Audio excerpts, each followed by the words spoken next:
Hello नमस्कार मित्रों, video पूरा जरूर देखें और आपके अपने चैनल को सब्सक्राइब जरूर करें। पहले वीडियो पाने के लिए बेल आइकॉन को दबाएं।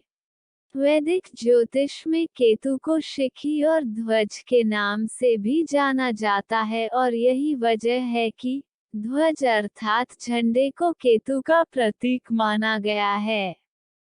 यदि आपके मन में केतु को लेकर कोई प्रश्न है या आप जानना चाहते हैं कि आपकी कुंडली में उपस्थित केतु आपके करियर, व्यवसाय, स्वास्थ्य, शिक्षा या पारिवारिक जीवन पर क्या प्रभाव डाल रहा है, अक्सर ऐसा माना जाता है कि केतु एक अशुभ ग्रह है, लेकिन वास्तविकता ऐसी नहीं है।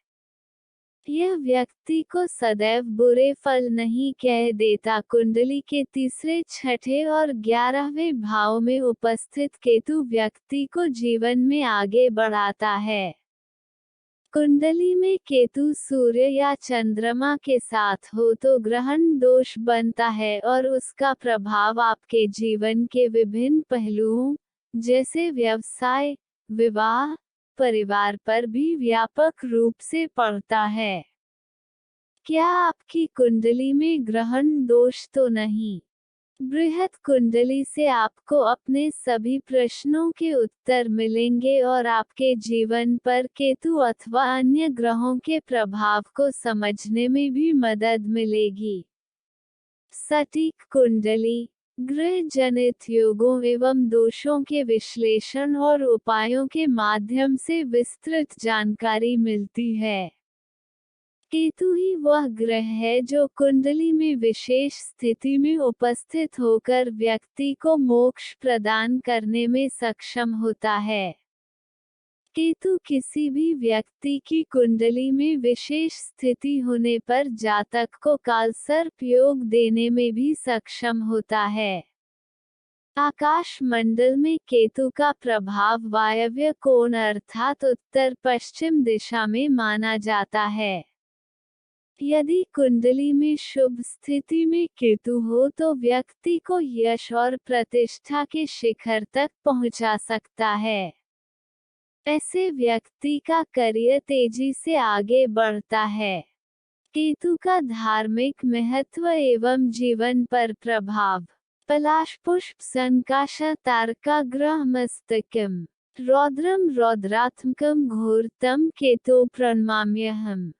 जिनकी आभा पलाश पुष्प के समान है, जो रुद्र स्वभाव वाले हैं और रुद्र के पुत्र हैं, अति भयंकर हैं, तारक आदि ग्रहों में प्रधान हैं, उन केतु को मैं प्रणाम करता हूँ। हिंदू धर्म के अनुसार सिन्हिका नाम की राक्षसी का पुत्र स्वरभानु था, जो बहुत ही बुद्धिमान और बलशाली था तथा उसकी महत्वाकांक्षाएं अधिक थीं। वह देवताओं में स्थान प्राप्त करना चाहता था। जब देवों और दानवों के बीच आपसी सहमति से समुद्र मंथन किया गया तो अनेक रत्नों के निकलने के उपरांत अमृत निकलने वाला था और देव और दानव दोनों ही उसे प्राप्त करके अमर हो जाना चाहते थे। जैसे ही अमृत बाहर आया, देव और दानवों के मध्य लड़ाई शुरू हो गई और दोनों ही उसे अमृत का पान कर जल्द से जल्द करके अमर को जाना चाहते थे।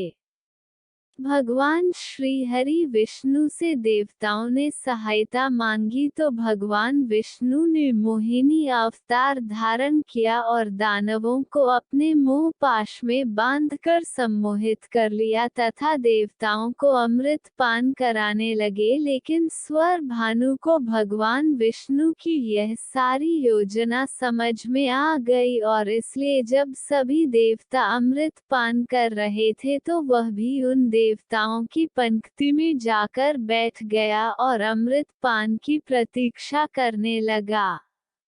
जैसे ही भगवान विष्णु ने अपने मोहिनी अवतार के द्वारा देव रूपी स्वरभानु को अमृत पान कराया, चंद्रमा और सूर्य ने उसको पहचान लिया और उन्होंने तुरंत इसकी शिकायत मोहिनी रूप धारण किए हुए भगवान विष्णु से की।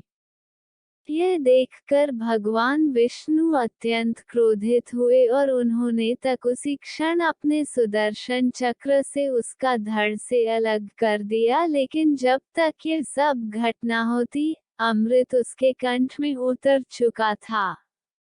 यही वजह हुई कि उसका शरीर अब अमर हो गया था। फिर उसको नवग्रहों में स्थान दिया गया। चंद्रमा और सूर्य से प्रतिशोध लेने के कारण ही वह स्वर भानु, जिसका सिर राहु और धड़ केतु के रूप में पहचाना जाने लगा, इन दोनों ग्रहों का ग्रहण करता है, जिसके परिणाम स्वरूप सूर्य ग्रहण और चंद्र ग्रहण की घटनाएं घटित होती हैं। केतु सदैव वक्री गति करने वाले माने जाते हैं। इन्हें प्रत्यक्ष ग्रह तो नहीं लेकिन छाया ग्रह के रूप में मान्यता मिली है। केतु को किसी विशेष राशि का स्वामित्व प्राप्त नहीं है। धनु तथा मिथुन राशि में यह क्रमशः उच्च एवं नीच अवस्था में माना गया है। मतांतर से वृश्चिक राशि में भी उच्च और वृषभ राशि में नीच अवस्था में माना जाता है। यदि केतु कुंडली के केंद्र भाव में त्रिकोण के स्वामी के साथ स्थित हो अथवा कुंडली के त्रिकोण भाव में केंद्र भाव के स्वामी के साथ स्थित हो तो प्रबल राजयोग कारक हो जाता है और ऐसी स्थिति में बहुत ही जल्दी व्यक्ति को सफलता की ऊंचाइयों तक पहुंचा देता है। केतु आपको धार्मिक बनाता है और यदि केतु अत्यंत शुभ स्थिति में हो तो आपको किसी मंदिर अथवा धार्मिक स्थल या धार्मिक संस्था का प्रधान भी बनवा सकता है। केतु से प्रभावित जातक अपने वाहनों पर झंडा लगाकर घूमते हैं। केतु से मिलने वाले विभिन्न फल। अच्छा और शुभ केतु आपको जीवन में यश और सफलता देता है। यदि यह शुभ स्थिति में हो तो यह आपको साहस, आध्यात्मिकता और वैराग्य भी प्रदान करता है। केतु का नकारात्मक प्रभाव व्यक्ति को अनेक समस्याओं में फंसा देता है।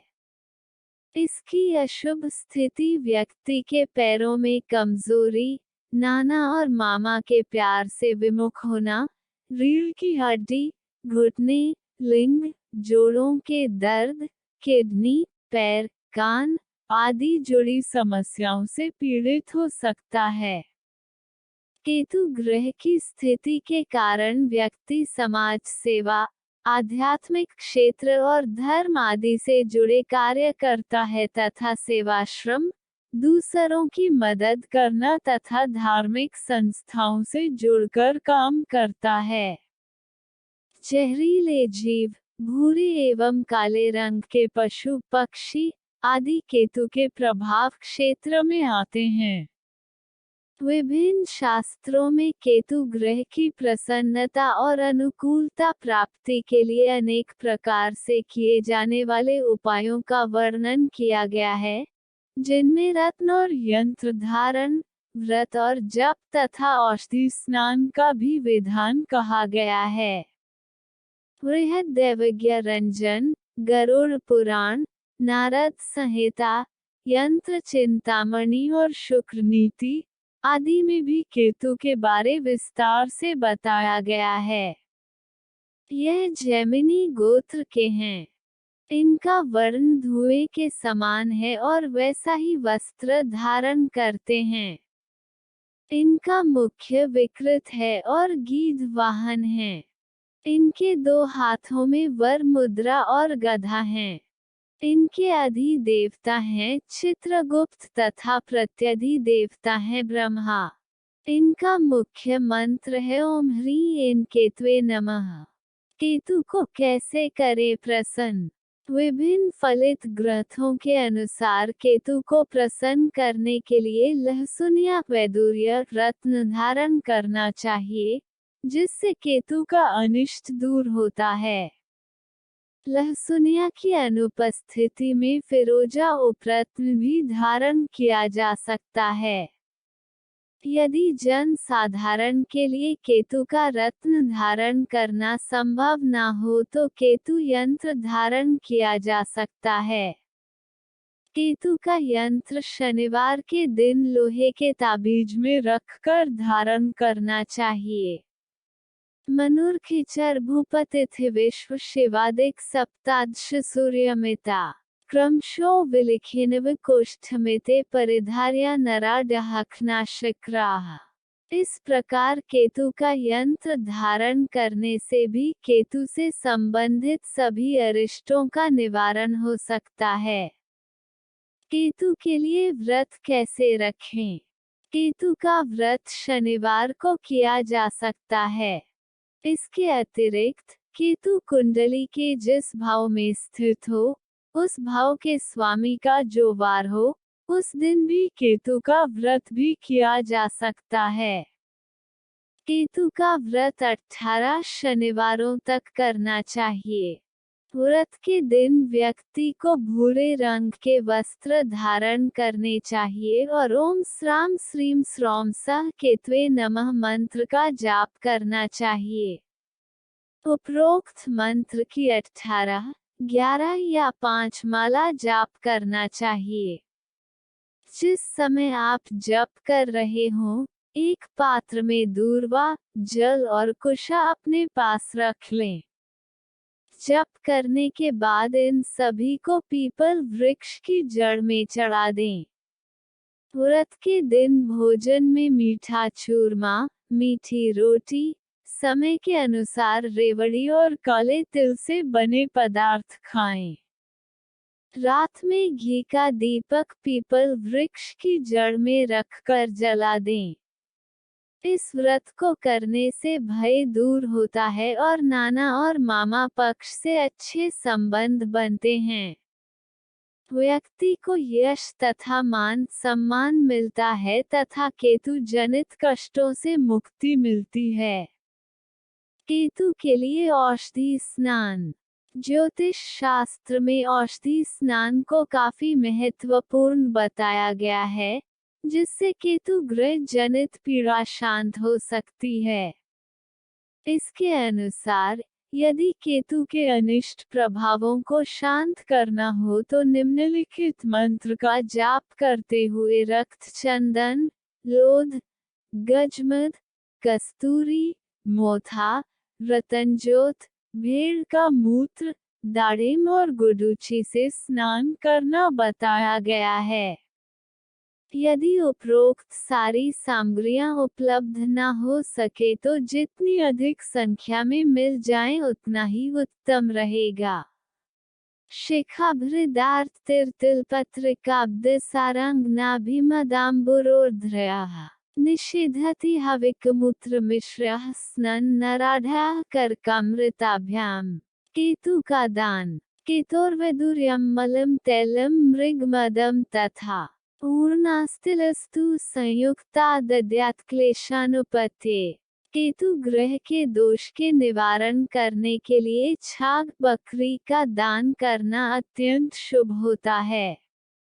इसके अलावा केतु की कृपा प्राप्ति के लिए लहसुन या रत्न, वैदूर्य अथवा कैटसाई कस्तूरी, तेल, ऊनी वस्त्र, तिल, लोहा, कंबल, उड़द, छाता, काला पुष्प, सप्तधान्य आदि का दान करना चाहिए।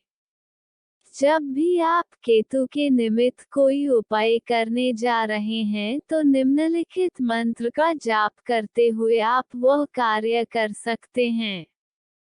धूम्रो द्विबहुर्वरदो गदाभृत गृध्रास्नस्थो विकृतानंश्च किरीटकेयुरविभूषितांगः सदास्तु मे केतुगणः प्रशान्तः।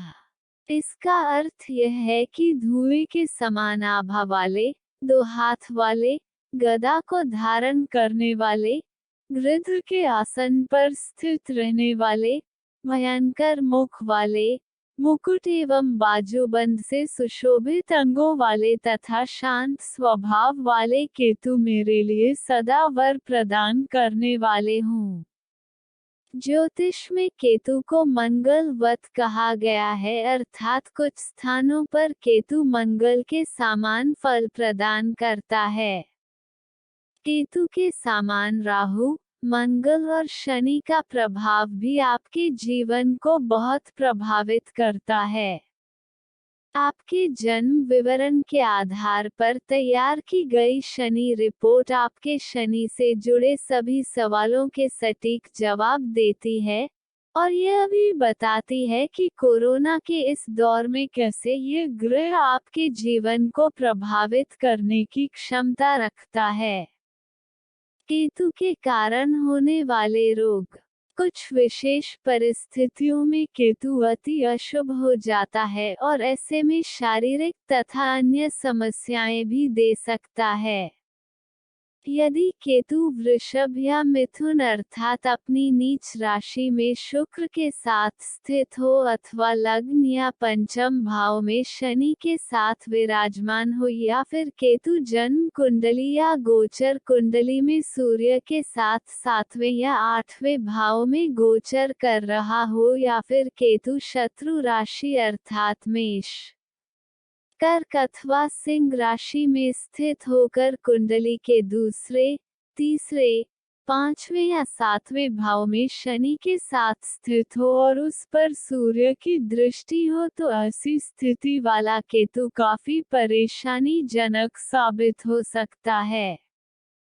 यदि आपकी कुंडली में केतु पीड़ित है तो इस प्रकार स्थित केतु से हैजा, कैंसर, रक्ताल्पता, निमोनिया, जल जाना, त्वचा रोग, छूत की बीमारी अर्थात संक्रामक रोग, दमा रोग, मूत्र रोग, पित्त रोग, शरीर में खुजली होना, दस्त बंद हो जाना, प्रेत पीड़ा, चित्ती निकलना, तांत्रिक पीड़ा, काला जादू अथवा बवासीर जैसी समस्याएं उत्पन्न हो सकती हैं। केतु के मंत्र एवं विशेष उपाय। केतु का बीज मंत्र और अन्य मंत्र आपको केतु की कृपा बड़ी ही सहजता से प्रदान कर सकते हैं। ये मंत्र इस प्रकार हैं। ओम ह्रीं केतवे नमः। ओम के केतवे नमः। ओम स्रां श्री स्रौं सह केतवे नमः। ओम केतु कृण्वन्न केतवे पेशो मर्या अपेश से समुषद्भिर्जायथाः। यजुर्वेद 29-37। ब्रह्मांड पुराण में भी केतु के श्लोक द्वारा पीड़ा दूर करने की प्रार्थना की गई है। महाशिरा महावक्त्रो दीर्घदष्ट्रो महाबलः अतनुश्चार्ध्वकेशश्च पीड़ा हर्तु मे शिखी। इसका अर्थ है कि महान शिरा अर्थात नाड़ी से संपन्न, विशाल मुंह वाले, बड़े दांत वाले, महाबली, बिना शरीर वाले तथा ऊपर की ओर केश वाले शिखी स्वरूप केतु मेरी पीड़ा का हरण करें। उपरोक्त मंत्रों के अतिरिक्त निम्नलिखित विशेष उपाय भी बहुत कारगर होते हैं। केतु ग्रह की शांति के लिए किसी मंदिर में जाकर झंडा लगाना बहुत शुभ रहता है।